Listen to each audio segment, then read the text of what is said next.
Well, Blackout Bowen is at it again, bungling the country's race to renewables.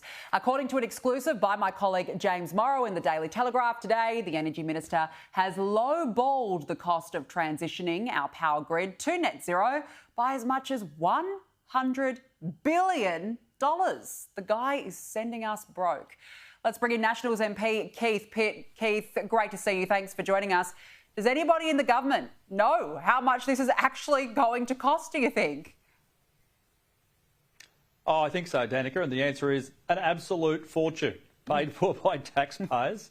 And let's look at what this is. I mean, the claims now are $100 billion plus that report is out by.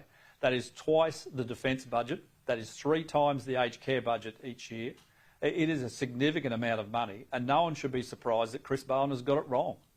It is a significant amount of money, particularly in this climate. It's absolutely absurd. And it seems like the cost of Bowen's renewables push is actually blowing out by the day. Do you think here that he's going to have to rein this back? I mean, what needs to happen here? Well, what needs to happen is that the Australian people need to vote the Labor Party out.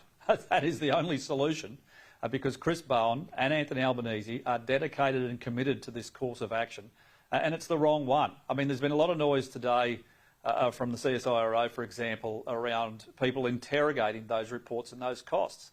We should expect experts will interrogate them because it's such a significant change and such a significant and substantial sum. I only have to look back at when I was on a committee and we looked at the 2018 Gen Cost report, and this is on Hansard. This is evidence given to committees. GHD was allegedly the source for the cost of nuclear. They couldn't demonstrate where they actually found that from. In fact, the people they said they got it from said it didn't exist. And CSIRO wouldn't change the report. I mean, these are really serious questions. Well, there are very serious questions that need to be asked. Now, look, check out this video, Keith, doing the rounds of wind turbines catching fire, blowing up literally and toppling over. It's no wonder wind farm approvals have dropped from only 6 in 2022 to only 2 since the beginning of 2023. Not everybody wants a wind farm like this in their backyard. Yet, Keith, climate crusaders will tell you that they're incredible. They don't tell you about the environmental implications. Well, they don't tell you about the 3,500 hectares of koala habitat that you have to run over either. They're big chunks of concrete, some 800 tonne, but ultimately they are big pieces of rotating plant, and they fail. This is what happens if they're not looked after. Another example is the blades, for example. If you lose control of those and they spin too fast, well, the blades actually fly to pieces.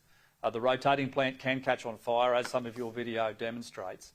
But these are big bits of kit in very, very remote locations at times. If they're not maintained correctly, or you have a failure of your control equipment, this is what can happen.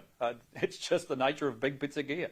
Exactly. I mean, that video is absolutely extraordinary. Keith Pitt, we're out of time. Thanks for joining us this evening.